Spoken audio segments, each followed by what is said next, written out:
Ibigay mo na ang titulo ng kondo mo sa kapatid mo, Wanda. Buntis si Ivana at kailangan niya ng maayos na tirahan. Huwag kang madamot dahil lahat ng mayroon ka ay utang mo sa amin. Ang boses ni Doña Conchita ay hindi naghahanap ng sagot kundi nag-uutos. Sa gitna ng marangyang restaurant sa Quezon City kung saan ang bawat kislap ng chandelier ay tila nangungutya, nanigas si Wanda sa kanyang kinauupuan. Sa kanyang kanang kamay, hawak pa niya ang resibo ng kinain nila isang bill na nagkakahalaga ng 50,000 piso na siya mismo ang nagbayad para sa anibersaryo ng kasal ng kanyang mga magulang. Siya ang nagbigay ng piging, siya ang nagpuno sa kanilang mga tiyan, ngunit siya rin ang tila ihahain ngayon bilang sakripisyo sa altar ng pamilya. Mapinaghirapan ko ang kondo na yon. 5 taon akong nagtipid, kahit pambili ng bagong sapatos, ay tinitipid ko para lang magkaroon ng sariling bahay. Mahina ngunit matatag ang boses ni Wanda bagaman sa loob niya ay tila may unti-unting gumuguho. Tumingin siya kay Ivana, ang kanyang kambal, na nakaupo sa tabi ng kanilang ina.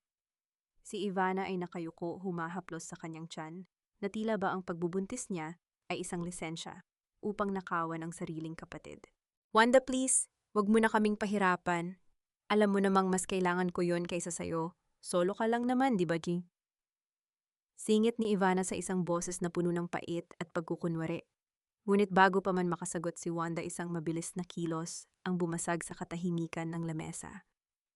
Ang cake na binili ni Wanda para sa kanyang ina, isang mamahaling vanilla cake na may gold leaf accents, ay biglang binuhat ni Doña Conchita.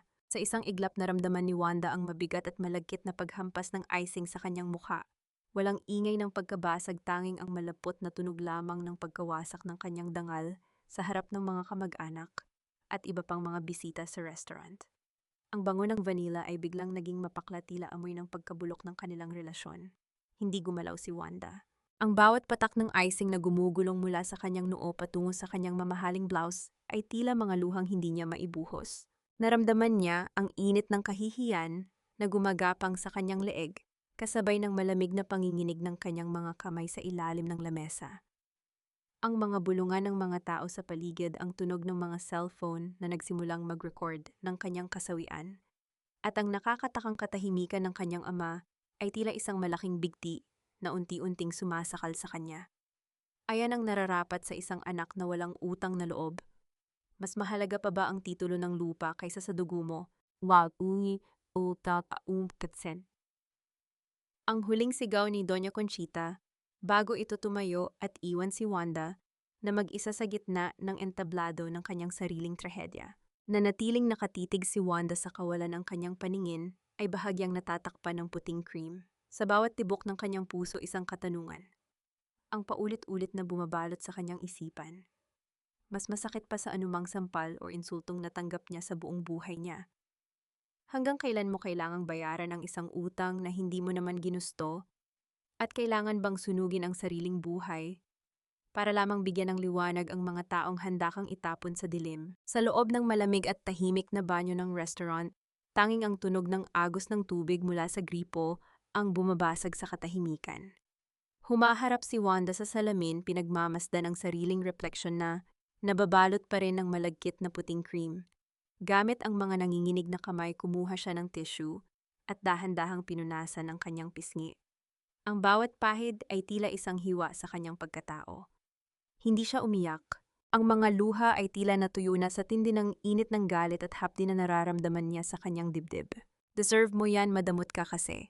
Ang tinig na iyon ay hindi mula sa kanyang gunita, kundi mula sa labas ng pintuan ng banyo, mga bulungan ng dalawang babaeng hindi niya kakilala ngunit kanina pa nanonood sa kanyang pagkapahiya. Hindi nagtagal naramdaman ni Wanda ang pag-vibrate ng kanyang cellphone sa loob ng bag. Sa pag-aakalang baka si Mateo ito o ang kanyang ama na hihingi ng tawad, mabilis niya itong kinuha. Ngunit ang bumungad sa kanya ay isang link mula sa Facebook na ipinadala ng isang katrabaho. Viral ka na, Wanda, anong nangyari? Pag-click niya sa video, bumungad ang mukha ni Aling Maring, ang kanilang kapitbahay, na laging may hawak na telepono. Ang caption ay nakakasulasok, anak na madamot bininyagan ng cake ng sariling ina, family drama, heart justice for Ivana.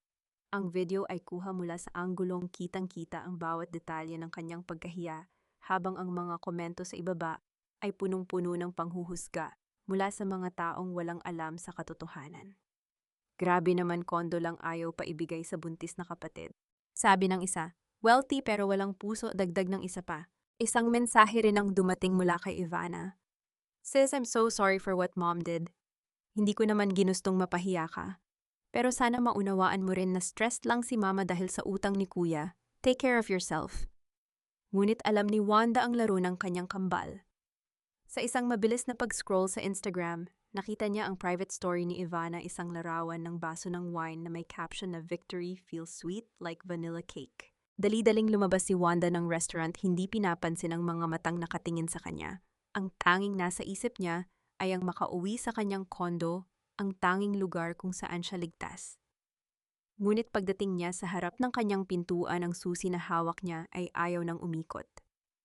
Ilang ulit niyang sinubukan, pilit na pinihit ang doorknob hanggang sa mamula ang kanyang palad, ngunit walang nangyari. Wanda, huwag mo nang pilitin. Pinalitan na ni Mama ang lock kanina habang nasa restaurant tayo. Ang malamig na boses ni Mateo ang narinig niya mula sa dulo ng pasilyo. Nakatayo ang kanyang kasintahan, hawak ang isang maliit na bag ng mga gamit ni Wanda. Mateo, anong ibig mong sabihin, property ko ito? Bakit pinalitan ng lock pa? Nanginginig ang boses ni Wanda, ang takot ay nagsisimula nang humalo sa kanyang galit. Sabi ni Tita Conchita, kailangan mo munang magpalamig. Doon ka muna sa luma nating apartment. Dinala ko na rito ang ilang basic clothes mo. Paliwanag ni Mateo, ngunit hindi siya makatingin ng diretso sa mga mata ni Wanda. Lumapit si Wanda at mabilis na kinalubkob ang bag na dala ni Mateo. Hinalughog niya ito, hinahanap ang pinakamahalagang bagay para sa kanyang trabaho at sa kanyang mga plano. Napatigil siya, ang kanyang mukha ay nawalan ng kulay. Mateo, nasa ng office laptop ko? Nasa ng mga files ko? Lumingon siya sa kanyang kasintahan na tila ba hihingi ng kasagutan sa isang krimen. Ang laptop na yon ay naglalaman ng lahat ng kanyang ebidensya laban sa mga illegal na transaksyon ng kanyang ina at higit sa lahat ang kanyang tanging paraan upang kumita ng pera. Wala sa bag na yan, Wanda. Sabi ni Tita, kailangan mo raw munang mag-disconnect sa mundo para makapag-isip ka ng tama tungkol sa pamilya. Wanda, makinig ka sa akin. Ginagawa ko ito para protektahan ka. Alam mo kung gaano kalakas ang impluensya ni Tita Conchita. Kung hindi natin kukunin ang mga gamit mo, baka mas lalo ka lang niyang madiin sa gulo. Ang buong boses ni Mateo ay kasing lamig ng hanging-hanging nanggagaling sa aircon ng kanyang sasakyan, habang dahan-dahan silang bumabaybay palayo sa kondo ni Wanda. Hinawakan ni Mateo ang nanginginig na kamay ni Wanda, ang kanyang mga daliri. Liri ay tila nag-aalok ng kalinga, ngunit para kay Wanda ang haplos na yon ay tila isang tanikalang unti-unting humihigpit. Nakatingin lamang si Wanda sa labas ng bintana, pinagmamasdan ang mga ilaw ng Quezon City na nagiging malabo dahil sa mga luhang pilit niyang pinipigilan. Protection, Mateo. Ang tawag ba sa pagkuha ng laptop ko nang walang paalam ay proteksyon? Nandoon ang lahat ng pinaghirapan ko. Bulong ni Wanda, ang kanyang boses ay tila isang tuyong dahon na madaling mabuhay. Paano ako makakapagtatrabaho? Paano ko mapapatunayan na hindi ako ang nagwaldas ng pera ng pamilya? Bumuntong hininga si Mateo, isang tunog na puno ng pagod, at tila ba siya ang biktima sa sitwasyong ito. Wanda, attorney mo ako at higit sa lahat fiancé mo ako. Hindi ba sapat yon para magtiwala ka? Nakita mo naman ang ginawa ni Tita sa restaurant. Wala siyang preno. Kapag nalaman niyang may hawak kang ebidensya laban sa kanya, hindi lang kahihiyan ang aabutin mo. Maaari kanyang baliktarin at ipakulong. Itinabi ni Mateo ang sasakyan sa isang madilim na bahagi ng kalsada. Humarap siya kay Wanda, ang kanyang mga mata ay puno ng mapanlinlang na lambot. Wanda, may mungkahi ako.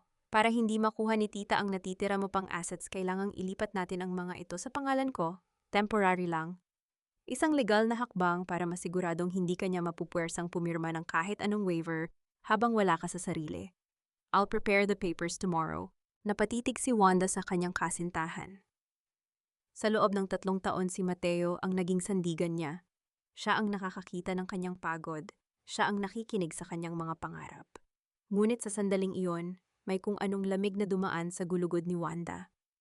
Ang mga salita ni Mateo ay tila isang matamis na kanta, ngunit ang tono ay hindi tumatama sa kanyang puso. Ililipat sa pangalan mo lahat ng natitira sa akin, para sa seguridad natin to, sweetheart. Para sa future natin. Isipin mo na lang kapag maayos na ang lahat, ibabalik ko rin sa'yo. I just want you to be safe. Patuloy ni Mateo habang dahan-dahang hinahaplos ang buhok ni Wanda, tila ba pinatatahan ang isang batang naliligaw. Isang matagal na katahimikan ang namayani sa loob ng sasakyan. Ramdam ni Wanda ang bigat ng kanyang hininga. Sa bawat segundo tila lumiliit ang mundo niya. Ang pamilyang dapat ay nagmamahal sa kanya, ay tinalikuran siya, at ngayon ang lalaking dapat ay nagtatanggol sa kanya, ay humihingi ng huling piraso ng kanyang kalayaan.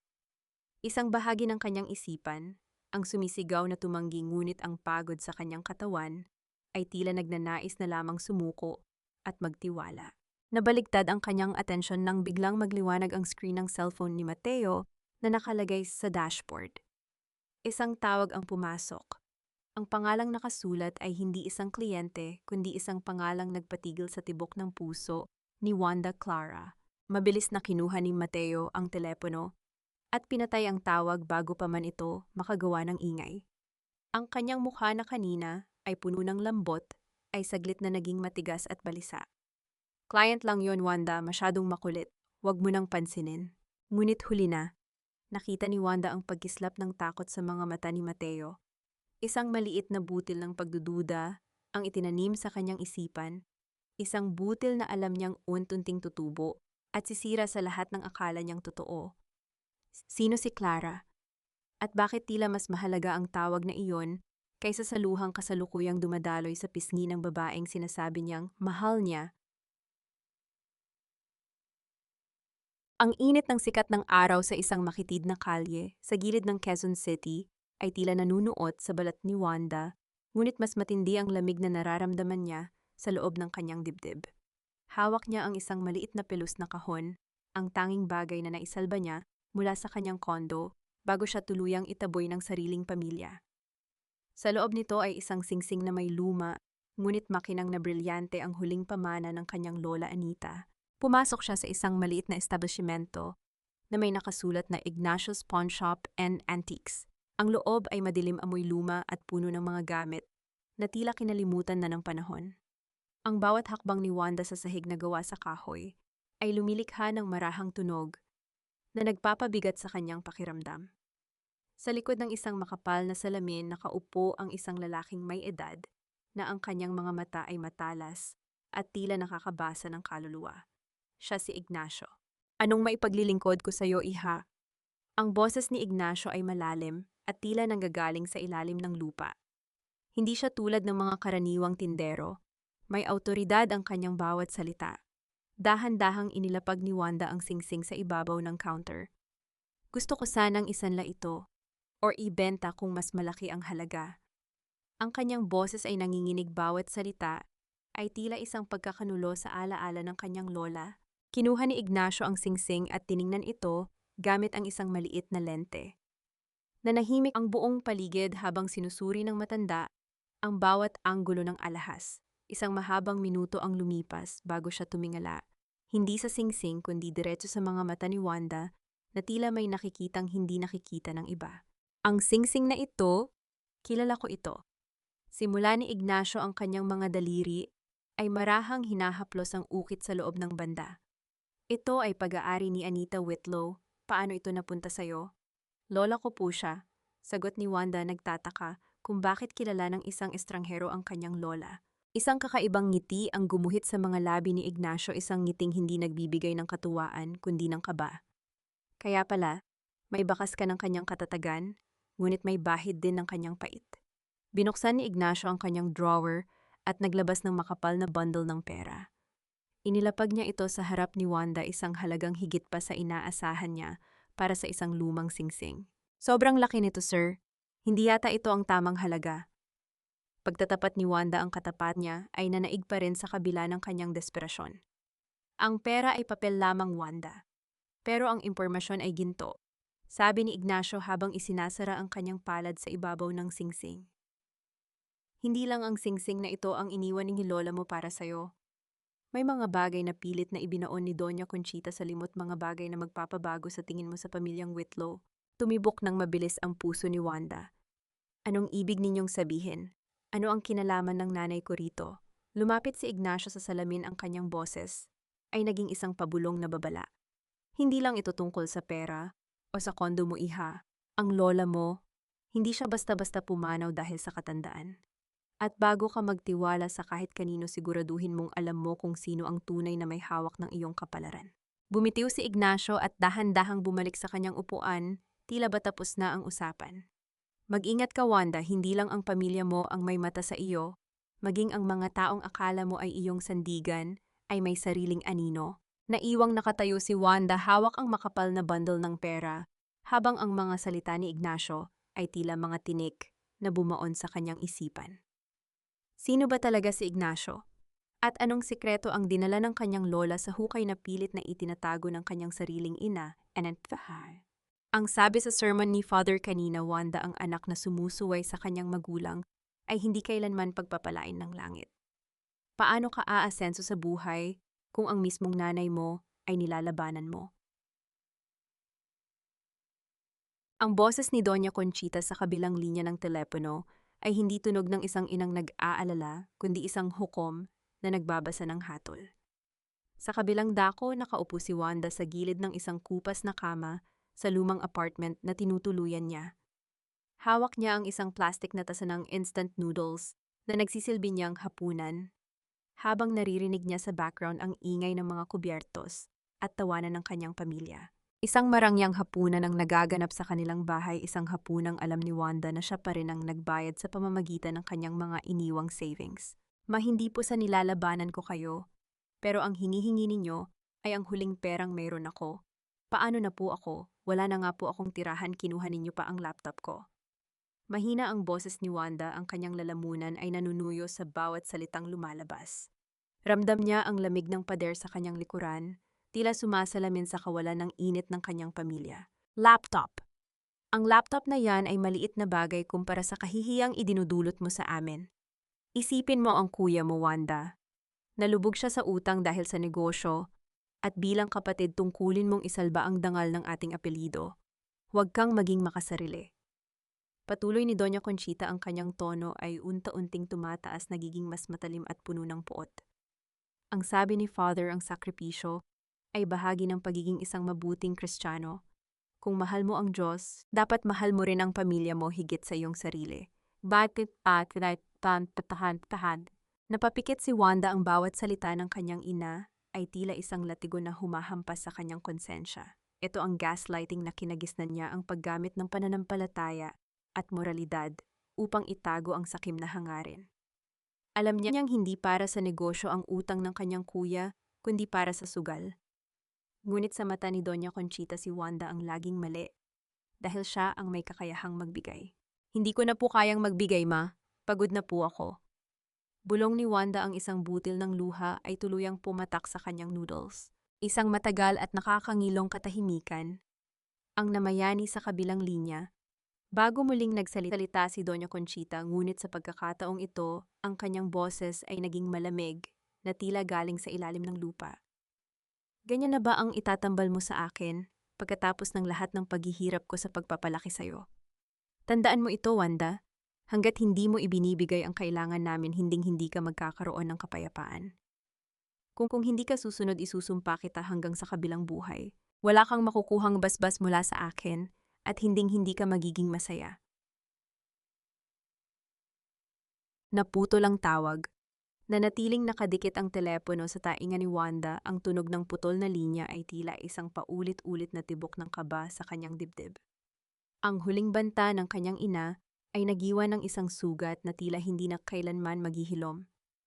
Sa dilim ng maliit na silid, naramdaman ni Wanda ang bigat ng sumpa, isang tanikalang gawa sa dugo, at maling pananampalataya, na pilit siyang hinihila pababa sa kailaliman ng kawalan ng pag-asa. Pareho tayo ng mukha, Wanda, pero hindi tayo kailanman magiging pantay. Ako ang paborito at ikaw ang tagabayad. Ganun lang kasimple ang mundo natin. Ang boses ni Ivana ay walang bakas ng pagiging stressed o kawawang buntis na ipinapakita niya sa harap ni Doña Conchita.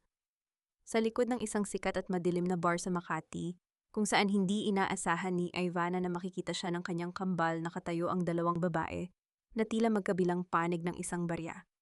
Nakasuot si Wanda ng simpleng t-shirt at pantalon pagod mula sa paglalakad, habang si Ivana ay nakasuot ng isang mamahaling cocktail dress. Hawak ang isang baso ng whiskey sa isang kamay at isang nagniningas na sigarilyo sa kabila. Ang usok ng sigarilyo ay dahan-dahang humahalo sa malamig na hangin ng gabi, tila sumasalamin sa malabong moralidad ni Ivana. Nanlaki ang mga mata ni Ivana nang mamukhaan si Wanda, ngunit mabilis din itong napalitan ng isang mapanuyang ngiti. Hindi niya itinago ang baso, sa halip itinaas pa niya ito na tila ba nag-aalok ng isang toast para sa kasawian ng kanyang kapatid. Ivana, buntis ka. Paano mo nagagawa yan? Pinapatay mo ang bata. Nanginginig ang boses ni Wanda, hindi makapaniwala sa kawalang hiyaan ng kanyang sariling dugo. Naalala niya kung paano umiyak si Ivana sa harap ng kanilang ina, kung paano nito hinahaplos ang kanyang tiyan habang hinihingi ang titulo ng kondo ni Wanda. Huminga ng malalim si Ivana mula sa kanyang sigarilyo at dahan-dahang ibinuga ang usok sa mukha ni Wanda. Wanda, hanggang ngayon ba ay napaka-gullible mo pa rin? Ang tiyan na ito ay isang gintong ticket. Dahil dito ibibigay ni Mama ang lahat ng gusto ko. Dahil dito ikaw ang nagmumulang masama at ako ang biktima. Huwag mong sabihing naniniwala ka talaga sa drama ko. Niloloko mo si Mama. Niloloko ninyong lahat ang sarili ninyo. Sagot ni Wanda, ang kanyang kamao ay nakakuyom na sa galit. Kapag nalaman niya ang totoo, hinding-hindi kanya mapapatawad. Tumawa si Ivana, isang tunog na matinis at puno ng pangungutya na tila ba isang kaskas ng kutsilyo sa plato. Hindi mo ba naintindihan? Kahit malaman ni Mama ang totoo, kakampihan pa rin niya ako. Bakit? Dahil ako ang kailangan niya para makuha ang pera ng mapapangasawa ko. At ikaw, wala ka ng silbi sa kanya. Kaya mas mabuting manahimik ka na lang kung ayaw mong mas lalong maghirap. Tumalikod si Ivana at naglakad patungo sa kanyang kotse, iniwan si Wanda na nakatayo sa dilim. Sa kanyang pagmamadali, may isang piraso ng papel na nalaglag mula sa kanyang mamahaling bag. Dahan-dahang lumapit si Wanda at pinulot ang papel. Ang kanyang puso ay tila tumigil sa pagtibok nang mabasa ang nakasulat. Ito ultrasound result mula sa isang pribadong klinika. Ngunit sa ilalim ng pangalan ni Ivana may isang maliit na ukit ng petsa at isang pirma na halatang gawa-gawa lamang. Ang pinaka-nakakagimbal ay ang petsa ng release 3 buwan na ang nakalilipas, ngunit ang nakasulat na edad ng fetus ay hindi nagbago. Isa itong peking dokumento, isang kasinungalingang binuo upang sirain ang buhay ni Wanda at makuha ang kanyang mga ari-arian. Niyakap ni Wanda ang kanyang sarili habang ang malamig na hangin ay tila nanunuot sa kanyang mga buto. Hawak niya ang ebidensya ng pinakamalaking panlilinlang ng kanyang kapatid. Ngunit sa mundong pinatatakbo ng kasinungalingan ni Doña Conchita, Conchita, sapat na ba ang isang piraso ng papel upang mabawi ang lahat ng nawala sa kanya? O isa lamang itong mitsa na magpapasabog sa mas malaking panganib na naghihintay sa kanya? Tayo, Ken, huwag mo nang isipin ang mga nangyari, sweetheart. Dito sa piling ko safe ka. Ako ang bahala sa lahat ng kailangan mo, pati na sa legal battle natin laban sa mommy mo. Ang boses ni Mateo ay kasing tamis ng mamahaling wine na kasalukuyan nilang iniinom sa loob ng isang eksklusibong restaurant sa Taguig. Pagkatapos ng lahat ng gulo, ito ang unang pagkakataon na nailabas siya ni Mateo para sa isang romantic dinner. Ang liwanag ng mga kandila ay nagbibigay ng isang marahang ningning sa mukha ni Mateo, na tila ba isa siyang anghel na bumaba para iligtas si Wanda mula sa impyerno ng kanyang pamilya. Ngunit sa likod ng mga matamis na salitang iyon, may isang kakaibang lamig na nararamdaman si Wanda sa bawat pagtitig ng lalaki. Dahan-dahang hinawakan ni Mateo ang kamay ni Wanda sa ibabaw ng lamesa. I've prepared the documents for the property transfer. Kailangan mo na lang pirmahan para wala nang habol si Doña Conchita. It's for our future, Wanda. Gusto kong maging maayos ang lahat bago tayo ikasal. Pilit na ngumiti si Wanda, ngunit ang kanyang isipan ay tila isang mabilis na computer na sinusuri ang bawat galaw ni Mateo. Salamat, Mateo. Hindi ko alam kung ano ang gagawin ko kung wala ka. Nang kukunin ni Mateo ang kanyang wallet para magbayad, may isang maliit na puting card ang nalaglag mula sa kanyang bulsa at napunta sa paanan ni Wanda. Habang abala si Mateo sa pakikipag-usap sa waiter, dahan-dahang yumuko si Wanda para pulutin ito. Ang kanyang puso ay tila tumigil sa pagtibok nang mabasa ang nakasulat, Valderrama Group of Companies, Executive Board. Ang mga Valderrama ay ang pinaka-mortal na kaaway ng kanyang yumaong lola at ng buong pamilya Whitlow sa larangan ng real estate. Sila ang mga taong gustong sumira sa reputasyon ng kanyang pamilya sa loob ng ilang dekada. Bakit may hawak na business card si Mateo mula sa kanila? Bakit ang kanyang kasintahan na dapat ay nagtatanggol sa kanya ay may connection sa mga taong gustong lumamon sa kanilang mga ari-arian? Wanda, okay ka lang? Para kang nakakita ng multo, puna ni Mateo habang ibinabalik ang kanyang wallet sa bulsa. Mabilis na itinago ni Wanda ang card sa loob ng kanyang palad, ramdamang talim ng gilid nito sa kanyang balat.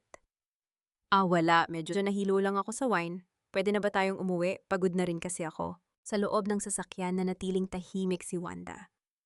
Ang bawat haplos ni Mateo sa kanyang balikat ay tila ba isang tusok ng karayom. Pagdating nila sa kanyang pansamantalang tirahan, hinalikan siya ni Mateo sa noo bago ito umalis, isang halik na dati ay nagbibigay sa kanya ng kapayapaan. Ngunit ngayon ay nag-iiwan lamang ng bakas ng pagdududa. Pumasok si Wanda sa kanyang silid at hindi binuksan ang ilaw.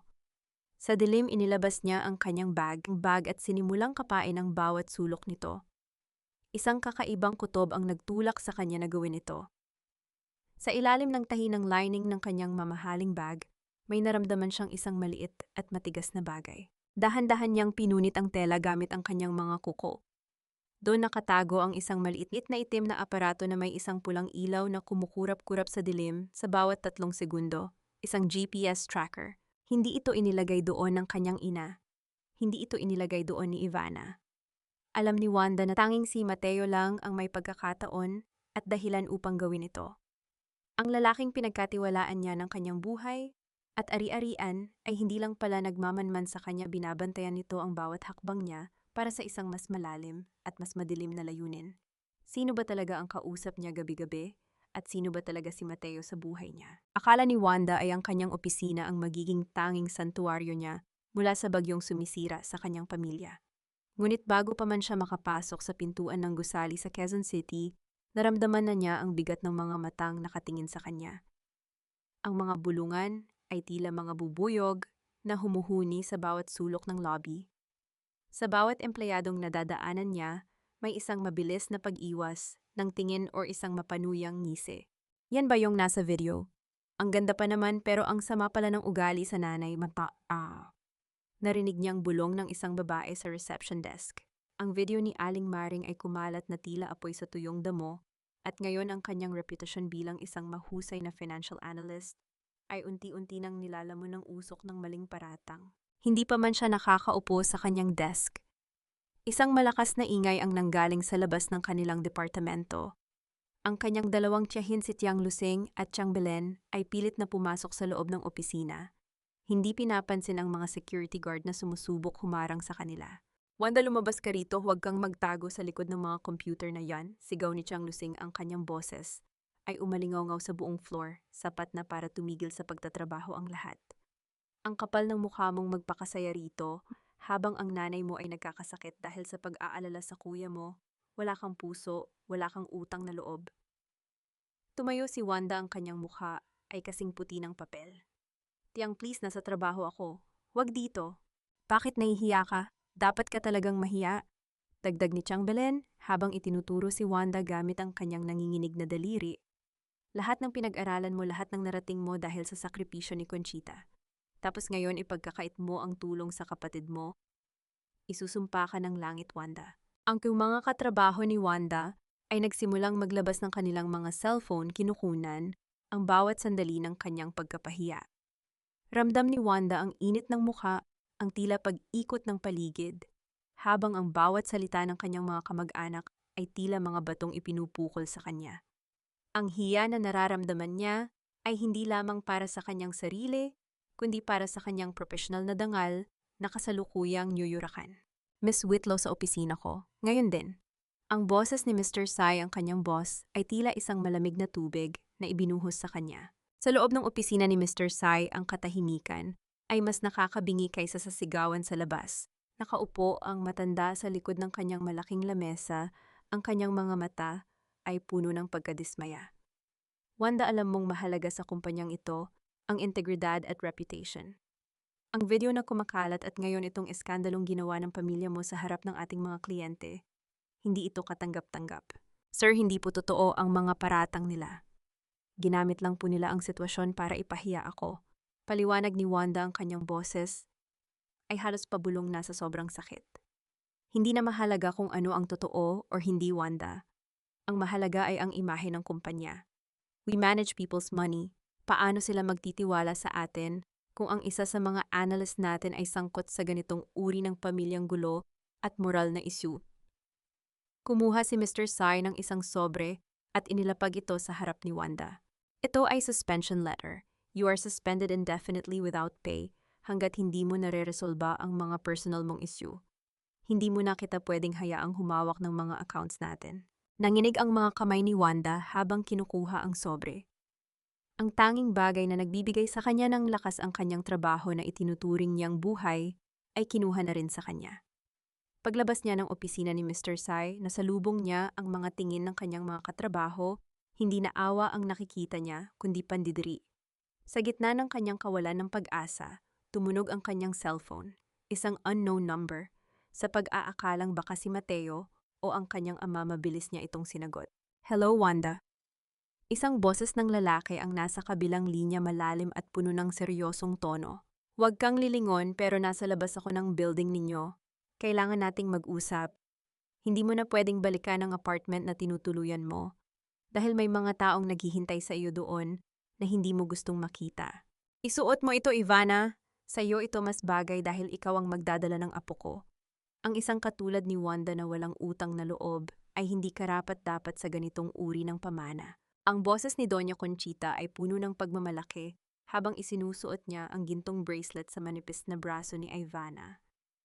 Ang mouse bracelet na iyon, na may ukit ng mga bulaklak at maliliit na esmeralda, ay ang pinakamahalagang alaala ni Wanda mula sa kanyang lola Anita.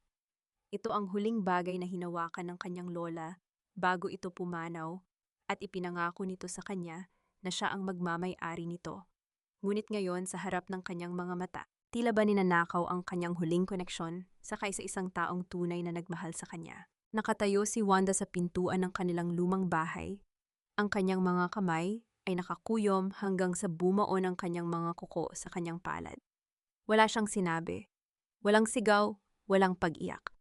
Ngunit sa loob ng kanyang dibdib, naramdaman niya ang isang matalim na pagkabali ng kung anong bahagi ng kanyang kaluluwa. Ang bawat kislap ng esmeralda sa braso ni Ivana ay tila isang tawa ng pangungutya sa kanyang kasawian. Sa akin po yan. Ibinigay iyan ni Lola sa akin bago siya mamatay. Ang boses ni Wanda ay mahina, tila isang huling hininga ng pag-asa. Lumingon si Doña Conchita, ang kanyang mga mata ay walang bakas ng habag. Ang lola mo ay matanda na at ulyanin nang mamatay siya. Wala siyang karapatang magdesisyon para sa pamilyang ito. At ikaw, matapos mong tanggihan ang pagtulong sa amin, wala ka ng karapatang humingi ng kahit ano. Hindi na naghintay pa si Wanda ng susunod na insulto.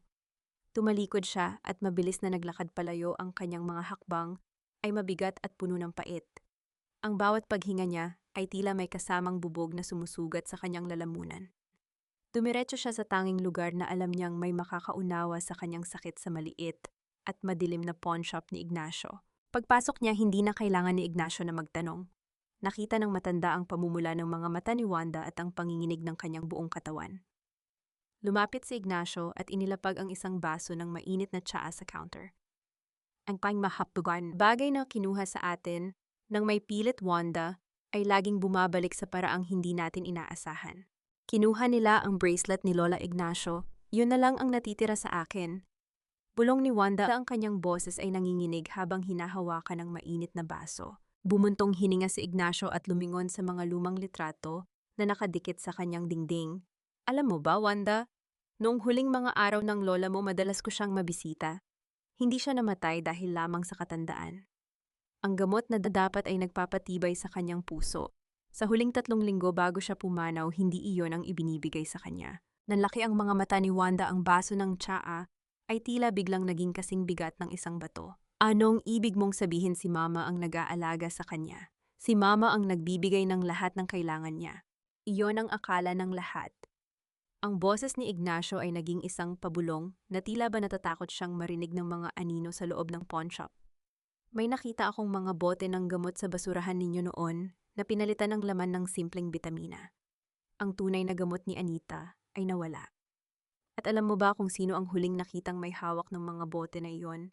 Tumibok ng mabilis ang puso ni Wanda, ang pawis ay nagsimulang gumulong sa kanyang noo sa kabila ng lamig ng gabi. Ang mukha ni Doña Conchita ay biglang pumasok sa kanyang isipan, ang mukha ng kanyang ina na puno ng kasakiman at galit. Sino Ignacio, sabihin mo sa akin? Pakiusap ni Wanda, ang kanyang mga daliri ay mahigpit na nakahawak sa counter. Humarap si Ignacio sa kanya, ang kanyang mga mata ay puno ng isang katotohanang matagal nang ibinaon. Hindi lang ang mana ang gustong makuha ng nanay mo noon, Wanda. Gusto niyang mawala na ang tanging taong humahadlang sa kanya upang kontrolin ang lahat ng ari-arian ng mga Whitlow. At ang taong tumulong sa kanya upang gawin iyon ay ang ama ng lalaking balak mong pakasalan ngayon. Wanda, parang awa mo na. Ang kuya mo, kukunin na nila siya. Ikaw na lang ang tanging makakasagip sa dangal ng pamilyang ito. Ang boses ni Doña Conchita ay hindi na ang matalim at mapang-alipustang tinig na narinig ni Wanda noong nakaraang linggo. Ngayon ang kanyang ina ay nakaluhod sa kanyang harapan, ang mga mata ay namumula sa pag-iyak at ang mga kamay ay mahigpit na nakahawak sa laylayan ng damit ni Wanda. Sa labas ng kanilang ancestral house, naririnig ang malakas na pagtatalo ng mga tauhan ng isang kilalang gambling lord at ang kanyang kuya Ricardo na kasalukuyang pinipigilan ng mga security guard. Nakatayo si Wanda sa gitna ng sala, pinagmamasdan ng kanyang inang dati ay tila isang reyna, ngunit ngayon ay tila isang basahang nagsusumamo. Ang bawat hikbi ni Conchita ay tila isang musika ng kabalintunaan sa pandinig ni Wanda. Naalala niya ang sumpa ng kanyang ina, ang pagpahiya sa kanya gamit ang cake, at ang pagnanakaw sa kanyang pangarap. Ngunit sa likod ng kanyang blangkong mukha, ang mga salita ni Ignacio ay tila isang apoy na nagbibigay ng liwanag sa kanyang susunod na hakbang. Ba't ako, ma? Diba sabi ninyo ay isinusumpa ninyo ako? Diba wala akong utang na loob?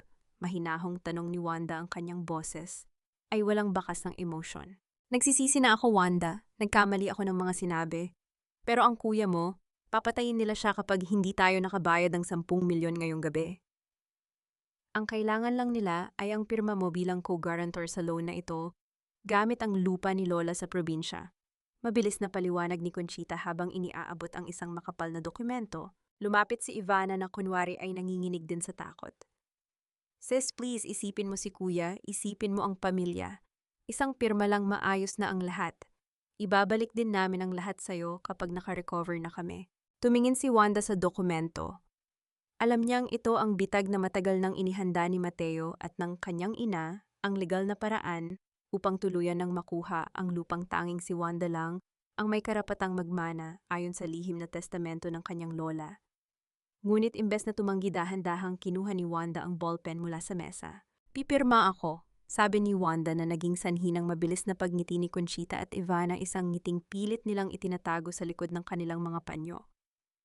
Pero sa isang kondisyon, gusto kong ibalik ninyo sa akin ang lahat ng susi ng kondo ko at ang laptop ko. Ngayon din, bago lumapat ang tinta sa papel na ito, nagkatinginan ang mag-ina. Sa tindi ng desperasyon na makuha ang pirma ni Wanda, mabilis na tumayo si Conchita at kinuha ang mga gamit mula sa itaas. Inilapag niya ang mga ito sa harap ni Wanda na tila ba mga alay sa isang Diyos. Heto na, Wanda, lahat ng gusto mo, pirmahan mo na please. Dahan-dahang yumuko si Wanda at isinulat ang kanyang pangalan sa bawat pahina ng dokumento. Ang tunog ng ballpen sa papel ay tila isang huling hininga ng isang naghihingalong biktima. Nang matapos, iniabot niya ang folder kay Conchita. Ayan na, ligtas na ang paborito ninyong anak, wika ni Wanda, bago kinuha ang kanyang laptop at mga susi. Habang nagmamadaling lumabas si Conchita at Ivana upang ibigay ang papel sa mga naniningil, na iwan si Wanda sa loob ng tahimik na sala. Tumingin siya sa kanyang laptop, ang reflection ng kanyang mukha sa itim na screen ay nagpakita ng isang bagay na hindi inaasahan ng kanyang pamilya. Isang matipid at malamig na ngiti ang gumuhit sa mga labi ni Wanda. Hindi alam ni Conchita na ang dokumentong pinirmahan niya ay dumaan na sa pagsusuri ni Ignacio kaninang hapon. Hindi lang basta loan ang pinasok nila. Isa itong legal na patibong na magbubukas ng pinto para sa investigasyon ng lahat ng nakaraang transaksyon ni Conchita. Sa pag-aakalang nakuha nila ang yaman ni Wanda, hindi nila alam na ibinigay lang nila sa kanya ang tanging susi na kailangan niya upang sirain ang kanilang imperyo ng kasinungalingan mula sa loob. Chapa. Ang American Gay Base sa Manila ay tila isang malaking kumot na nagtatago ng mga lihim, ngunit para kay Wanda ang bawat anino ay tila nagbibigay ng liwanag sa katotohanang ayaw niyang makita. Gamit ang isang hiram na sasakyan mula kay Ignacio, dahan-dahan niyang sinusundan ang pamilyar na puting SUV ni Mateo. Ang tracker na natagpuan niya sa kanyang bag ay ginamit niya upang baligtarin ang sitwasyon. Ngayon ang mga ngaso ang siyang binabantayan. Huminto ang sasakyan ni Mateo sa isang liblib at madilim na bahagi ng isang garden restaurant sa Antipolo. Ang hangin dito ay malamig, amoy basa ng lupa at mga bulaklak na tila nagdadalamhati. Mula sa malayo nakita ni Wanda ang pagbaba ni Mateo. Hindi ito ang lalaking nakilala niya, ang kanyang mga galaw ay mabilis balisa at tila may hinahanap. Hindi nagtagal, isang pamilyar na pulang sasakyan ang pumarada sa tabi ni Mateo. Ang pintuan ay bumukas at lumabas ang isang babaeng nakabalot sa isang mamahaling shawl, ngunit hindi maitatago ng dilim ang mukha ni Ivana. Nagtago si Wanda sa likod ng isang malaking puno ng balete. Ang bawat hibla ng kanyang nerve ay tila na kuryente. Inilabas niya ang kanyang cellphone, maingat na itinutok ang camera sa dalawa at sinimulan ang pag-record. Ang distansya ay sapat lamang upang marinig ang kanilang mga tinig na dinala ng hangin. Seriously, Mateo, kailan ba matatapos ang drama na to "I'm tired of pretending to be the victim, sister"? Ang boses ni Ivana ay matinis at puno ng inip. Nakuha mo na ang pirma niya, di ba? Bakit kailangan mo pa siyang samahan sa apartment na yon? Nakita ni Wanda sa screen ang paghaplos ni Mateo sa braso ni Ivana, isang haplos na may kasamang intimacy na kailanman ay hindi niya naramdaman mula sa kanyang fiancé. Konting tiis na lang, Ivana. You know we need that signature to be authenticated. Kapag nailipat na ang lupa ng lola ninyo sa Valderrama Group, we'll get our cut. Doña Conchita thinks she's using me, but she doesn't know I'm working for the highest bidder. And what about Wanda? Tanong ni Ivana, may halong selos sa kanyang tono. You're still acting like the hero fiancé. Baka nakakalimutan mo ako ang nauna sa'yo. Tumawa si Mateo, isang tunog na tila ba isang laso na direktang pumasok sa mga tainga ni Wanda. Wanda is just a means to an end. Pagkatapos ng kaso sa korte, she'll be penniless and broken. Sino ba ang maniniwala sa isang babaeng itinakwil ng sariling ina at nabaliw sa kahihiyan? After this, we can leave this country and start fresh. Just the two of us. At ang pera ng mga whitlow. Ang mga bawat salita ni Mateo ay tila isang matalim na kutsilyo na humihiwa sa bawat alaala ni Wanda, ang mga gabi ng pag-uusap tungkol sa hinaharap ang mga pangako ng pag-ibig. Lahat ay bahagi lamang ng isang malaking operasyon upang ubusin siya. Ang kanyang sariling kambal at ang lalaking balak niyang pakasalan ay matagal na palang nagtataksil sa kanya, hindi lamang sa pera, kundi maging sa damdamin. Nanginginig ang mga kamay ni Wanda habang patuloy na nagre-record. Ramdam niya ang pait ng suka sa kanyang lalamunan, ngunit pilit niyang pinigil ang anumang tunog. Kailangan niya itong matapos. Kailangan niya ang bawat segundo ng kanilang pag-amin. I love how we played them, Mateo, sabi ni Ivana habang yumayakap sa leeg ng lalaki. Ang sarap panoorin ni Wanda na nagmumukhang tanga. Akala niya siya ang matalino dahil accountant siya, pero sa huli tayo pa rin ang panalo. Always my queen, sagot ni Mateo, bago dahan-dahang inilapit ang kanyang mukha kay Ivana. Sa gitna ng nakakangilong katahimikan ng gabi, isang matinis na tunog ng papasok na tawag ang biglang pumunit sa hangin. Ang cellphone ni Wanda, ang tanging bagay na hawak niya para sa kanyang kaligtasan, ay biglang umilaw at nag-vibrate ng malakas sa kanyang palad. Naniga si Wanda. Ang liwanag ng screen ay tila isang spotlight na tumatama sa kanyang mukha sa gitna ng kadiliman. Sa kabilang panig, mabilis na lumingon si Mateo at Ivana sa direksyon ng puno ng balete. Ang kanilang mga mata ay puno ng gulat at panganib. Sino yan? Sigaw ni Mateo, ang kanyang boses ay naging matalim at puno ng banta habang dahan-dahang naglalakad patungo sa pinagtataguan ni Wanda. Ang mabilis na pag-uga ng telepono sa palad ni Wanda ay tila isang malakas na hiyaw sa gitna ng nakabibinging katahimikan ng gabi. Ang liwanag nito ay tumama sa mga sanga ng balete na lumikha ng mga aninong tila mga daliring itinuturo ang kanyang kinaroroonan.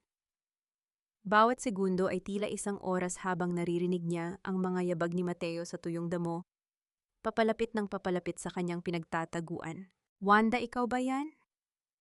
Ang boses ni Mateo ay hindi na ang malambing na tinig na ginagamit nito tuwing gabi. Ngayon ito ay matigas puno ng pagdududa at panganib. Napaatras si Wanda, ang kanyang likod ay dumiit sa magaspang at malamig na balat ng puno.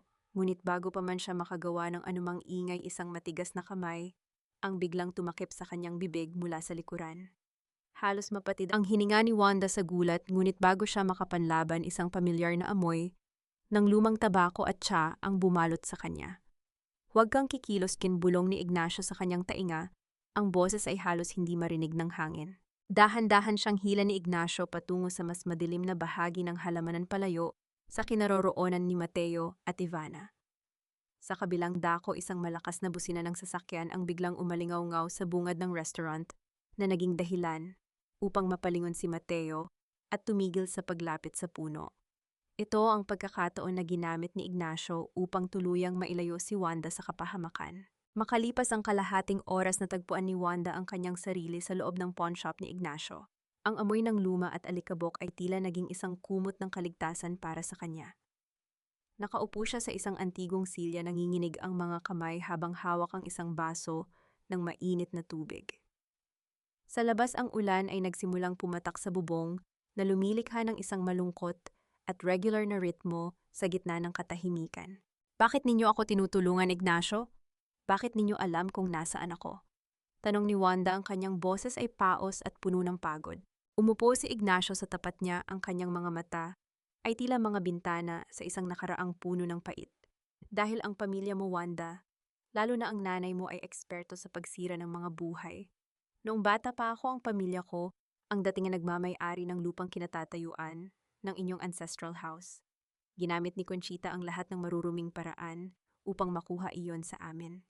Nawalan kami ng lahat, mamatay ang ama ko sa sama ng loob. Tumigil si Ignacio at huminga ng malalim. Ang lola mo lang, si Anita, ang tanging nag-abot ng kamay sa akin noon. Binigyan niya ako ng puhunan para magsimula ng maliit na negosyo. Utang ko sa kanya ang buhay ko. At bago siya pumanaw, nalaman niya ang tungkol sa panloloko ni Conchita at ng pamilya ni Mateo. Alam ni Anita na kukunin nila ang lahat sa'yo, kaya ipinagkatiwala niya sa akin ang pinakaimportanteng sandata mo. Tumayo si Ignacio at lumapit sa isang malaking bakal na vault sa sulok ng silid. Matapos ang ilang pag-ikot sa dial, inilabas niya ang isang luma at naninilaw na sobre. Inilapag niya ito sa harap ni Wanda. Dahan-dahang binuksan ni Wanda ang sobre. Ang kanyang puso ay tila tumalon sa kanyang lalamunan nang makita ang nilalaman. Ito ang orihinal na titulo ng lupain sa probinsya, ang lupang akala niya ay kasalukuyang nakasanla sa mga gambling lords. Ngunit hindi lang yon. May kalakip itong isang sulat kamay na testamento mula kay Lola Anita na may petsang 1 linggo bago ito mamatay at may pirma ng isang notaryo publiko na hindi kilala ng kanyang ina. Ang pinirmahan mo kanina kay Doña Conchita ay isang kopya lamang na walang bisa dahil ang tunay na titulo ay nasa akin. Paliwanag ni Ignacio, ang kanyang mga mata ay kumikinang sa ilalim ng madilim na ilaw ng pawnshop. Ngunit may mas malalim pa rito, Wanda. Tingnan mo ang likod ng titulo. Inibaligtad ni Wanda ang dokumento. Doon sa ilalim ng mga legal na anotasyon, may isang nakasulat na pangalan bilang beneficiary in case of transfer. Ang pangalang nakasulat ay hindi si Doña Conchita. Hindi rin si Ivana, kundi isang pangalang hindi inaasahan ni Wanda na makikita sa isang legal na dokumento ng kanilang pamilya. Ang pangalang nakasulat ay si Mateo Valderrama. Nabitawan ni Wanda ang papel, ang kanyang mundo ay tila muling nayanig. Valderrama, bakit? Bakit Valderrama ang apelido ni Mateo sa dokumentong ito? Dahil si Mateo ay hindi lang basta lawyer, Wanda. Ang boses ni Ignacio ay naging malamig at puno ng poot. Siya ang nawawalang anak ng mga Valderrama, ang pamilyang matagal nang gustong ubusin ang mga Whitlow. At ang kasal ninyo iyon ang huling hakbang upang legal nilang malamon ang lahat ng pag-aari ninyo nang walang kahirap-hirap. Ang bango ng nilagang baka ay humahalimuyak sa buong kabahayan, isang amoy na dati ay nagbibigay kay Wanda ng pakiramdam ng seguridad at tahanan. Ngunit ngayon Habang dahan-dahan siyang pumasok sa pintuan ng kanilang ancestral house, ang amoy na iyon ay tila isang malapot na pabango na nagtatago ng amoy ng pagkabulok. Hawak ni Wanda ang ilang mamahaling paper bags, mga pasalubong na binili niya gamit ang huling pera mula kay Ignacio bilang bahagi ng kanyang huling pagganap. Nandito na po ako." Ang boses ni Wanda ay malambot, may bahid ng kunwaring pagsisisi at pagod. Mula sa kusina lumabas si Doña Conchita, suot ang kanyang paboritong perlas at isang ngiting tila ba siya ay isang mapagpatawad na santo. Kasunod niya si Ivana na abala sa pag-aayos ng kanyang buhok. Nang makita ang mga dalang paper bags ni Wanda, nagkatinginan ang mag-ina, ang kanilang mga mata ay kumikinang sa kasakiman na pilit nilang itinatago. "Wanda, salamat sa Diyos at naisipan mong umuwi. Kanina pa kami nag-aalala sa'yo," wika ni Doña Conchita, habang lumalapit at dahan-dahang hinahaplos ang pisngi ni Wanda. "Ang sabi ko nga kay Ivana, hindi matitiis ng isang anak ang kanyang ina. Alam kong malambot ang puso mo." Dahan-dahang kinuha ni Wanda ang kamay ng kanyang ina at nagmano, isang tradisyon na dati ay puno ng respeto, ngunit ngayon ay tila isang formalidad ng pakikipagdigma. "Pasensya na po, ma. Masyado lang po akong naging emosyonal nitong mga nakaraang araw. Naisip ko po na tama kayo.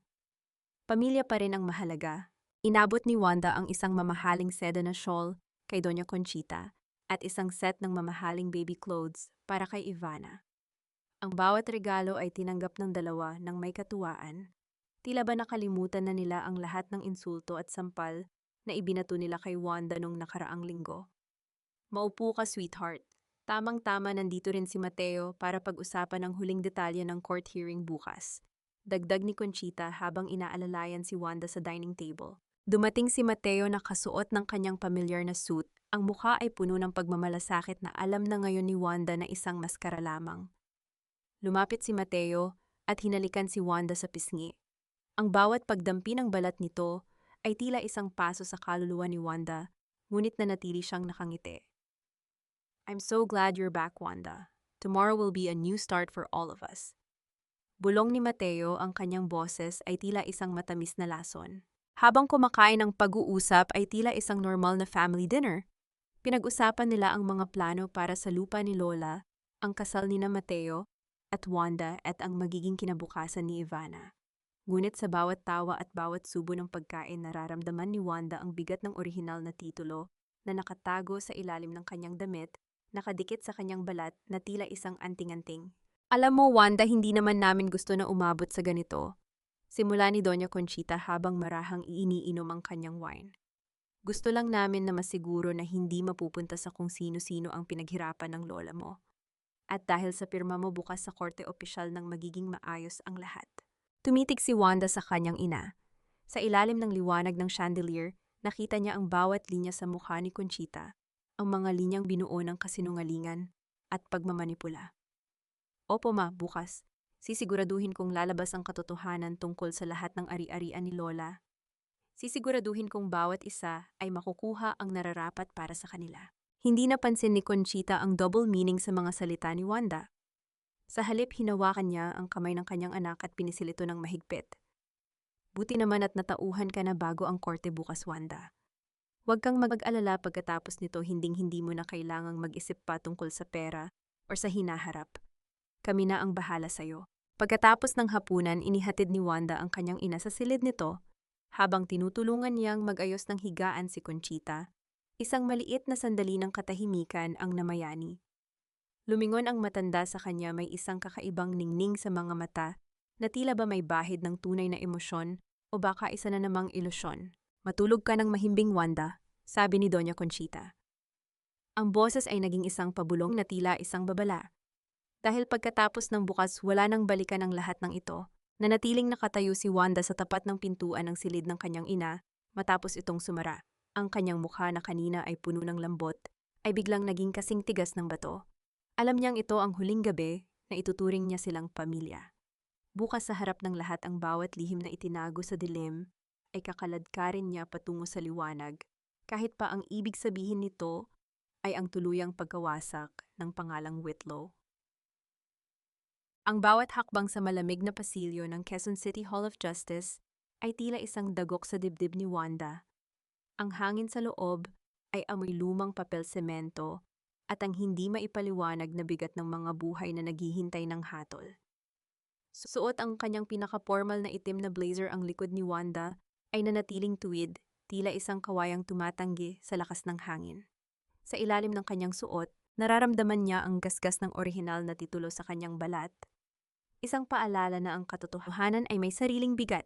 Sa bungad ng courtroom, naroon na ang hukbo ng mga marites sa pangunguna ni Aling Maring. Ang mga cellphone ay nakatutok, ang mga lente ng camera ay tila mga matang ng huhusga. Narinig ni Wanda ang mga bulungan, ang mga salitang walang utang na loob at suwail na tila mga palasong ibinabato sa kanya. Ngunit hindi siya lumingon. Sa kanyang isipan, tila nararamdaman niya ang marahang haplos ni Lola Anita. Sa kanyang balikat, isang bulong ng katatagan mula sa kabilang buhay. Wanda, nandito na tayo. Relax ka lang, ako ang bahala sa lahat. Lumapit si Mateo sa kanyang mukhang kagalang-galang sa kanyang mamahaling suit. Ang kanyang nangngiti ay tila isang perpektong obra maestra ng pagbabalat kayo. Sa tingin ng publiko siya ang tapat na fiancé na sumusuporta sa kanyang kasintahan sa gitna ng gulo ng pamilya. Inakbayan ni Mateo si Wanda, isang kilos na dati ay nagbibigay sa kanya ng init, ngunit ngayon ay tila lamig ng isang bangkay. Ang nararamdaman niya mula rito. Handa na ba ang mga dokumento? Tanong ni Wanda, ang kanyang boses ay walang panginginig. O, hawak ko na ang lahat. Ang pirma mo kagabi ang huling pirasong kailangan natin para matapos na ito.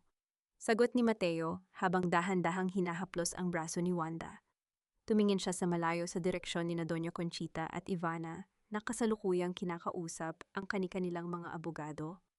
Ang mukha ni Doña Conchita ay puno ng kumpiyansa, tila ba ang korte ay isa lamang karugtong ng kanyang sariling sala. Pumasok na ang lahat sa loob ng courtroom. Ang katahimikan ay biglang lumaganap nang tumayo ang lahat para sa pagpasok ng hukom. Ang bawat tibok ng puso ni Wanda ay tila isang tambol na nagbabadya ng digmaan. Sa kanyang tabi nakaupo si Mateo, panakanakang sumusulyap sa kanyang relo, at kay Ivana na nasa kabilang panig. Bago magsimula ang pagdinig, lumapit si Mateo at bumulong sa tainga ni Wanda. Ang kanyang hininga ay amoy kape at peppermint, isang kombinasyong nagpabaligtad sa sikmura ni Wanda. Everything will be mine. I mean ours, Wanda. Konting tiis na lang, mawawala na ang lahat ng sakit na ito. Pagkatapos nito, wala na tayong kailangang isipin pa kundi ang sarili natin. Nanigas si Wanda sa kanyang upuan. Ang tila slip of the tongue ni Mateo ay hindi isang pagkakamali. Ito ay isang deklarasyon ng panalo. Tumingin si Wanda sa pintuan ng courtroom, naghihintay sa isang anino na alam niyang magpapabago sa lahat. Nasaan si Ignacio? At sapat ba ang kanyang hawak na alas upang labanan ang mga taong handang pumatay ng kaluluwa para lamang sa ginto? Ang tunog ng gavel ng hukom sa ibabaw ng lamesa ay tila isang huling hudyat. Nagsimula na ang paghuhukom. Comment. Your Honor, ang aking kliyente at aking mapapangasawa ay kasalukuyang dumadaan sa isang matinding krisis sa pag-iisip. Dahil sa labis na stress sa trabaho, naging pabaya siya sa kanyang tungkulin bilang anak. At hindi na niya kayang pangasiwaan ng maayos ang mga ari-ariang iniwan ng kanyang lola. Ang boses ni Mateo ay umalingaw-ngaw sa loob ng courtroom, kasing lamig ng semento at kasing talim ng isang bagong hasang kutsilyo. Nakatayo siya sa gitna, hawak ang mga dokumentong pinirmahan ni Wanda noong gabi ng desperasyon, habang ang kanyang mukha ay nagpapakita ng isang huwad na lungkot, na tila ba biktima rin siya ng sitwasyon. Sa likod niya, narinig ni Wanda ang mahinang singhot ni Doña Conchita na kasalukuyang nagtatakip ng mukha. Gamit ang isang mamahaling lace na panyo, umaakto bilang isang inang wasak na wasak ang puso. Sa bawat salitang lumalabas sa bibig ni Mateo, naramdaman ni Wanda ang dahan-dahang pagbigat ng kanyang dibdib, tila ba may mga hollow blocks na isa-isang itinatambak sa ibabaw ng kanyang puso. Ito ang lalaking pinagkatiwalaan niya ng kanyang mga pangarap, ang lalaking nangakong proprotektahan siya hanggang sa huling hininga. Ngunit ngayon ang hiningang iyon ay ginagamit ni Mateo upang hilingin sa korte na ideklara siyang incompetent, isang baliw na walang karapatan sa sarili niyang buhay. Ito po ang dokumentong nagpapatunay na kusang loob na inililipat ni Wanda Whitlow ang lahat ng kanyang karapatan sa lupain at sa kanyang kondo sa pangalan ng kanyang ina at sa akin bilang kanyang legal guardian. Patuloy ni Mateo habang inilalapit ang folder sa mesa ng hukom. Lumingon si Wanda sa gallery ng mga manonood. Nakita niya ang mapanuyang ngisi ni Ivana at ang mabilis na pagtipa ni Aling Maring sa kanyang cellphone. Tila ba tinitiyak na ang bawat detalye ng pagbagsak ni Wanda ay maiuulat ng live sa buong mundo. Ang mga bulungan ng mga tao ay tila mga dagok sa kanyang likuran. Kawawa naman ang nanay, sabi ng isa. Buti nga sa kanya napakawalang hiya kasing anak, dagdag ng isa pa. Ramdam ni Wanda ang panginginig ng kanyang mga tuhod sa ilalim ng lamesa. Ang kanyang mga palad ay basa ng malamig na pawis at ang bawat tibok ng kanyang puso ay tila isang malakas na paghampas sa loob ng kanyang tadyang. Ang bawat ahayag ni Mateo ay tila isang matalim na aspile na itinutusok sa kanyang mga alaala, ang mga hapunan na sila lang dalawa ang mga pangako sa ilalim ng ulan. Lahat ay isang dula-dulaan lamang, isang mahabang preparasyon para sa sandaling ito. Tumayo si Doña Conchita at lumapit sa witness stand. Ang kanyang mga hakbang ay mabagal at tila hirap na hirap. Your Honor, wala po akong ibang hangad kundi ang kabutihan ng anak ko. Pero simula nang makuha niya ang mana mula sa lola niya, nagbago na siya. Naging mapanakit, naging madamot. Hindi ko na po siya kilala. Ang bawat hikbi ng kanyang ina ay tila isang perpektong nota sa isang trahedya na lalong nagpabaon kay Wanda sa ilalim ng panghuhusga ng korte. Tumingin ang hukom kay Wanda, ang mga mata nito ay puno ng pagdududa at tila ba nakapagdesisyon na bago pa man siya makapagsalita. Ang katahimikan sa loob ng courtroom ay naging mas lalong nakabibingi ng ayusin ng hukom ang kanyang salamin at basahin ang mga dokumentong isinumite ni Mateo. Base sa mga dokumentong ipinakita at sa testimonya ng pamilya, tila malinaw ang sitwasyon. Simula ng hukom ang kanyang boses ay tila isang pinal na hatol. Kung wala nang ibang ebidensya ang panig ni Ms. Whitlow, wala akong ibang magagawa kundi aprubahan ang petisyon para sa paglilipat ng guardianship at ng mga ari-arian sa pangalan ni Doña Conchita at ng kanyang legal counsel. Nabitawan ni Wanda ang kanyang ballpen. Ang tunog nito sa sahig ay tila ang huling hudyat ng kanyang pagkatalo. Wala pa rin si Ignacio. Ang orihinal na titulo ay tila wala ring silbi, kung ang mismong hukom ay naniniwala na sa mga kasinungalingan ni Mateo. Habang dahan-dahang itinataas ng hukom ang kanyang kahoy na bundo upang ihampas sa lamesa at tapusin ang kanyang buhay, isang katanungan ang pait na umalingaw-ngaw sa isipan ni Wanda. Paano mo lalabanan ang isang mundo na naniniwala sa kasinungalingan kung ang mismong katotohanan ay tila kinalimutan na rin ng langit at ng matsyad? Bago pa man tuluyang lumapat ang kahoy na bundo ng hukom sa lamesa, isang tunog na tatapos sana sa huling hibla ng kalayaan ni Wanda, isang matatag at malakas na tinig ang bumasag sa nakakangilong katahimikan ng korte. Hindi pa po tapos ang paglilitis na ito, Your Honor. Meron po kaming mahalagang ebidensya na hindi pa naisusumite sa korteng ito. Tumayo si Wanda.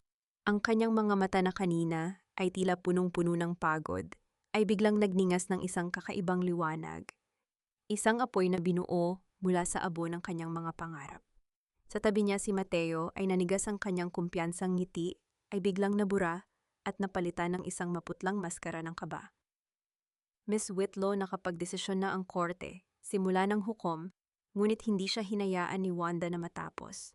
Your Honor, ang mga dokumentong hawak ni Mateo Valderrama ay mga kasinungalingan. At ang mga taong nagsasalita rito bilang aking tagapangalaga ay ang mga mismong taong nagbabalak na ubusin ang aking buhay. Wika ni Wanda, ang kanyang boses ay umalingaw-ngaw sa bawat sulok ng silid sapat na para patahimikin maging ang mga marites sa gallery. Hinihiling ko po na payagan ninyong i-play ang video at audio files na nasa flash drive na ito. Sa utos ng hukom, isang malaking screen sa gilid ng courtroom ang bumukas. Ang unang lumitaw ay ang madilim at malabong kuha mula sa Garden Restaurant sa Antipolo. Ngunit kahit malabo ang paligid, ang mga boses ay malinaw na kasing linaw ng kristal. Konting tiis na lang, Ivana.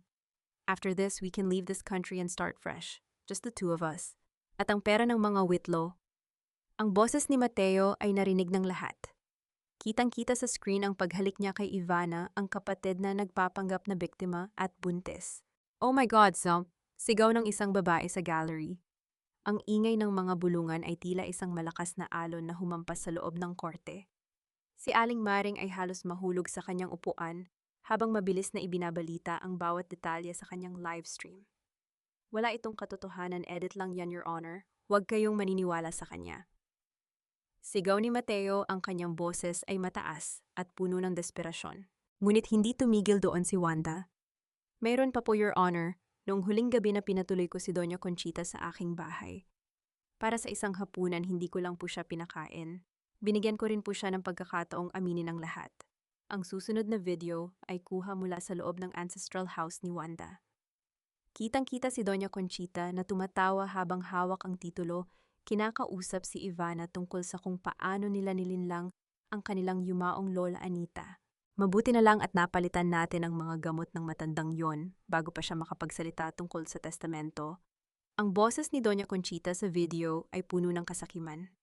Ngayong pirma na lang ni Wanda ang kailangan sa wakas, mapapambayad na rin natin ang 10 milyon na utang ng kuya ninyo sa sugal. Isang kolektibong singhap ng pangingilabot ang narinig sa buong courtroom. Si Doña Conchita ay napaupo sa kanyang silya, ang kanyang mukha ay kasing puti ng panyo na hawak niya. Ang kanyang perlas na kwintas ay tila naging isang bigti sa kanyang leeg. Kasalanan ito ng teknolohiya, pinagkakaisahan ninyo ako. Sigaw ni Doña Conchita, ang kanyang boses ay pumiyok sa tindi ng hiya at takot. Wanda, paano mo nagawa ito sa nanay mo? Ako ang nagluwal sa'yo. Kayo po ang pumatay sa anak ninyo noong gabing upan ninyo ako ng cake sa mukama. Malamig na sagot ni Wanda, ang kanyang mga mata ay diretso sa kanyang ina. Pinatay ninyo ang pagmamahal ko sa bawat kasinungalingan at bawat sampal. Sa gitna ng kaguluhan, bumukas ang malaking pintuan ng courtroom. Pumasok si Ignacio, nakasuot ng maayos na barong kasama ang isang matandang lalaki na nakasuot ng salamin, ang notaryo publiko na matagal nang hinahanap ng pamilya Whitlow. Your Honor, ako si Ignacio Guerrero at narito po ako upang isumite ang orihinal na titulo ng lupain sa probinsya at ang tunay na testamento ni Anita Whitlow. Ang boses ni Ignacio ay kalmado ngunit may awtoridad. Ang lahat ng dokumentong isinumite ni Mateo Valderrama ay peke, kabilang ang kanyang pagkatao. Si Mateo ay hindi isang neutral na abogado. Siya ang anak ni Leonardo Valderrama, ang mortal na kaaway ng mga Whitlow na gustong gumanti sa pamilyang ito. Tumigil ang mundo para kay Mateo. Ang kanyang lihim na koneksyon sa mga Valderrama ay nailabas na sa liwanag. Ang mga security guard ng korte ay nagsimula ng lumapit sa kanya habang ang hukom ay galit na tinitingnan ang mga bagong ebidensya. This is a mistrial for the petitioner, and a criminal investigation is hereby ordered for fraud, falsification of documents, and possible involvement in the death of Anita Whitlow. Ang batingaw ng hukom ay tila isang hatol ng kamatayan para sa mga pangarap ni Doña Conchita. Lumingon si Wanda kay Ivana na ngayon ay umiiyak na ng tunay, hindi dahil sa pagsisisi, kundi dahil sa takot. Ang peking ultrasound mo, Ivana, huwag kang mag-alala. May kopya rin ako niyan para sa rich boyfriend mo na akala mo ay maluloko mo para sa pera. Sa isang iglap, ang kumpiyansa ni Doña Conchita ay tuluyang naglaho. Humawak siya sa kanyang dibdib, ang kanyang mga mata ay nanlilisik habang unti-unting nanghihina ang kanyang mga tuhod. Sa harap ng lahat, sa harap ng mga kamera ni Aling Maring at ng buong bansa, bumagsak si Doña Conchita sa sahig ng korte. Isang reynang nawalan ng korona, isang inang nawalan ng dangal. Nanatiling nakatayo si Wanda, hindi gumagalaw, hindi tumutulong. Pinanood niya ang mga paramedic na lumapit sa kanyang ina. Walang galit sa kanyang puso, tanging isang malalim at malamig na katahimikan. Ang hustisya ay dumating na, ngunit ang pait ng tagumpay ay tila mas matindi pa sa anumang pagkatalo. Ang sikat ng araw sa labas ng Hall of Justice ay tila masyadong maliwanag para sa mga matang nasanay sa dilim ng pagtataksil. Habang pinapanood ni Wanda ang pagpasok ni Mateo sa loob ng sasakyan ng mga pulis, nakapuso siya ng isang malalim na buntong hininga na tila nagmula pa sa kailaliman ng kanyang kaluluwa. Ang mga poses sa mga kamay ni Mateo ay kumikinang sa ilalim ng araw, isang kabalintunaan para sa isang lalaking ang tanging hangad ay ang kuminang sa pamamagitan ng nakaw na yaman. Hindi man lang siya tinapunan ng tingin ni Mateo. Ang kumpas ng kanyang kapalaran ay tuluyan ng pumanig sa katarungan. Sa isang sulok, nakita ni Wanda si Ivana na pilit na itinatago ang mukha mula sa mga kamera ng media. Ang kanyang rich boyfriend na si Marcus ay naroon din, ngunit hindi para aluin siya, kundi para ibato sa kanyang harapan ang mga peking ultrasound results. Ang bawat salita ni Marcus ay tila isang malakas na sampal sa dangal ni Ivana na ngayon ay wala ng matakbuhan. Ang buhay na puno ng kasinungalingan na binuo ni Ivana ay gumuho na tila isang bahay na gawa sa baraha na iniwan siyang mag-isa sa gitna ng kahihiyan. Pagkaraan ng isang buwan, muling bumalik si Wanda sa kanyang opisina sa Quezon City.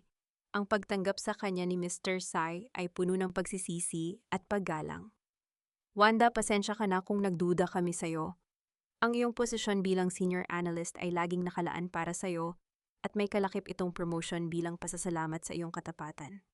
Ngumiti si Wanda, isang matipid na ngiti ng isang babaeng alam na ang kanyang halaga ay hindi na muling ididikta ng ibang tao.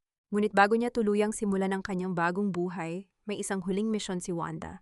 Nagmaneho siya patungo sa isang maliit at lumang bahay sa labas ng syudad, ang lugar kung saan pinatapon si Doña Conchita, matapos ma-freeze ang lahat ng kanyang bank accounts at maibenta ang ancestral house para pambayad sa mga utang ni Ricardo. Ang bahay ay amoy amag at lumamalayo sa karangyaan ng dati nilang tirahan. Natagpuan ni Wanda ang kanyang ina na nakaupo sa isang plastik na upuan, nakatingin sa kawalan habang may hawak na rosaryo. Ang dating matikas na tindig ni Doña Conchita ay wala na. Pinalitan ito ng isang baluktot na likod at mga matang tila nawalan na ng kislap. Nandito ka ba para pagtawanan ako, Wanda? Ang boses ni Conchita ay mahina at paos, walang bakas ng dating autoridad. Hindi sumagot si Wanda. Sa halip, inilapag niya ang isang maliit na lalagyan sa lamesang gawa sa plywood. Binuksan niya ito at lumabas ang amoy ng matamis na vanilla, isang maliit na piraso ng cake na may makapal na icing. Naalala ninyo po ba ito, ma, noong anibersaryo ninyo ipinamukha ninyo sa akin? Na ang dangal ko ay kasing mura lang ng icing na ito. Wika ni Wanda, ang kanyang boses ay kalmado ngunit puno ng kapangyarihan. Ngayon ibinibigay ko ito sa inyo. Hindi para ubusin ninyo, kundi para ipaalala sa inyo na ang tamis ng inyong mga kasinungalingan ay naging mapait na lason sa huli. Kumuha si Wanda ng isang kutsara ng icing at dahan-dahang inilagay ito sa palad ng kanyang ina. Hinayaan niya ang malapot at malagkit na cream na dumaloy sa mga nanginginig na daliri ni Doña Conchita. Ang bawat patak nito ay tila isang simbolo ng bawat luhang inubos ni Wanda dahil sa kalupitan ng kanyang ina.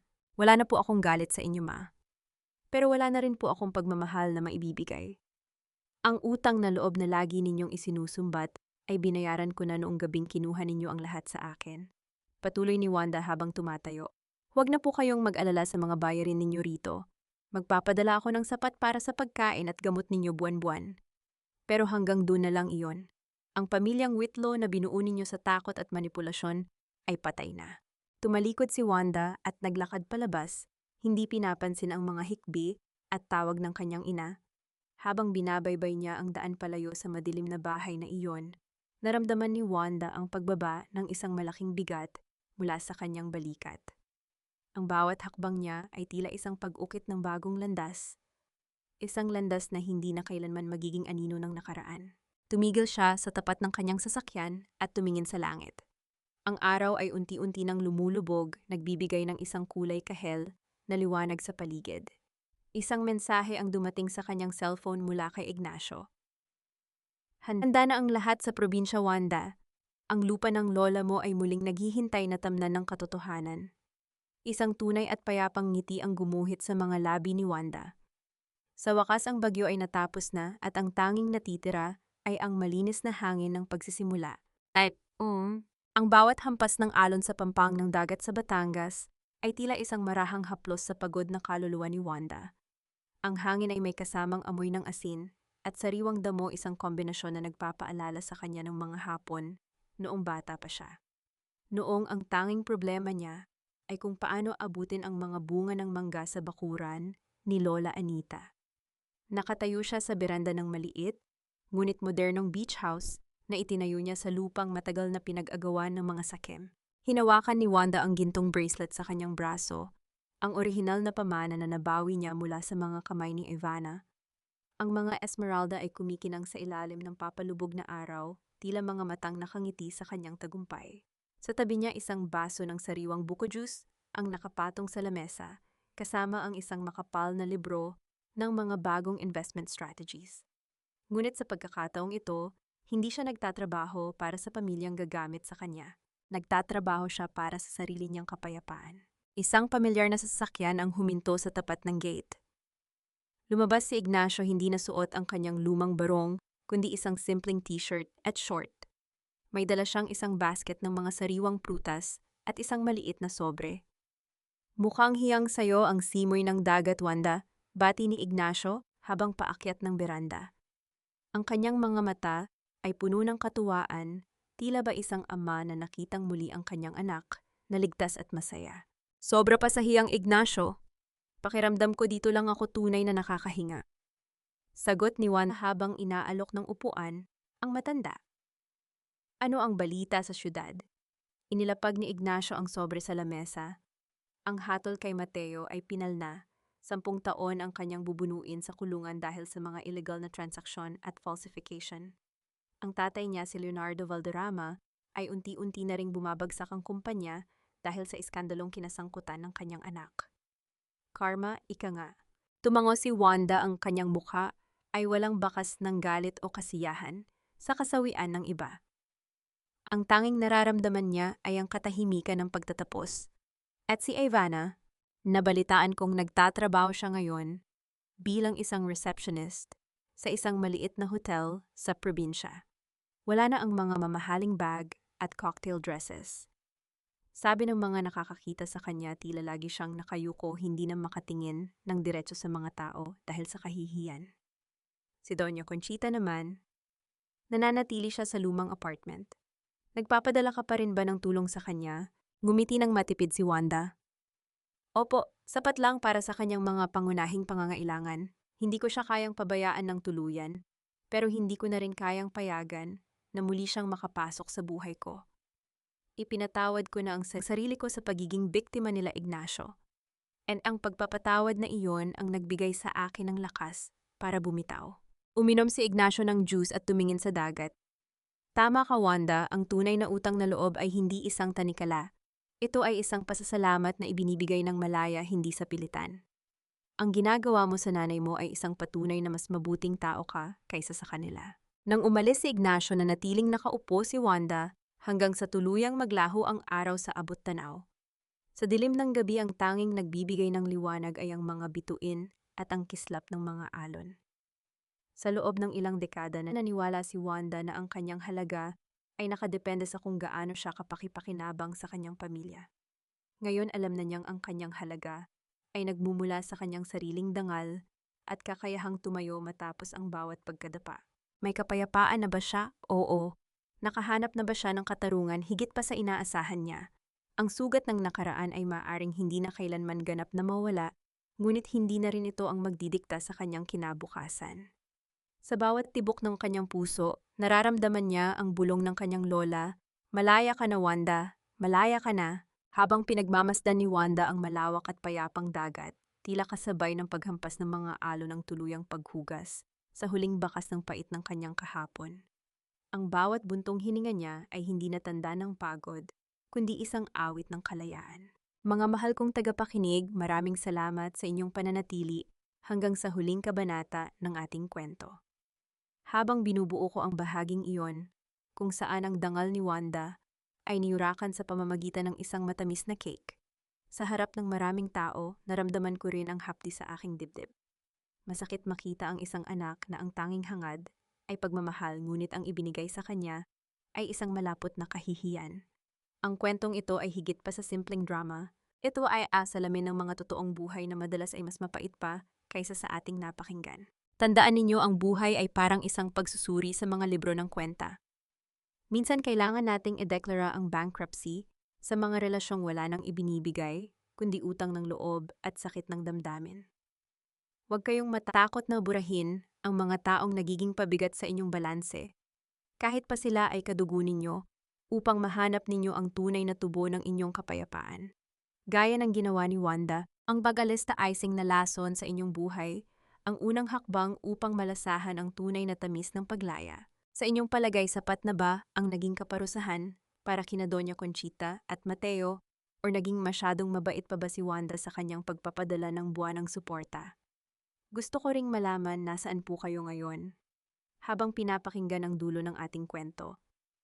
Nagtitiklop ba kayo ng damit nagluluto para sa pamilya, O baka nagpapahinga pagkatapos ng isang mahabang araw ng trabaho. Ibahagi nyo naman sa ating comment section ang inyong mga iniisip at ang inyong sariling mga kwento ng pagbangon dahil dito ang bawat boses ay pinahahalagahan at pinakikinggan. Huwag din ninyong kalimutang i-like at i-share ang ating video para mas marami pa tayong maabot na pusong kailangan ng pag-asa. Naway maging inspirasyon si Wanda na kahit gaano pa katindi ang bagyong ibato sa inyo ng inyong sariling pamilya, may kakayahan kayong magtayo ng sarili ninyong bahay sa gitna ng katahimikan. Manatiling matatag, manatiling malaya, at laging piliin ang inyong sariling halaga. Hanggang sa muli nating pagkikita sa susunod na kwento ng buhay at pag-ibig. Tiro ng kwento ang tamis ng paglaya. Ang pout ang pagbangon ni Wanda. Paunawa ang lahat ng mga tauhan at sitwasyon sa kwentong ito ay katang-isip lamang na nilikha para sa layuning libangan at upang maghatid ng mga positibong mensahe sa ating mga tagapakinig.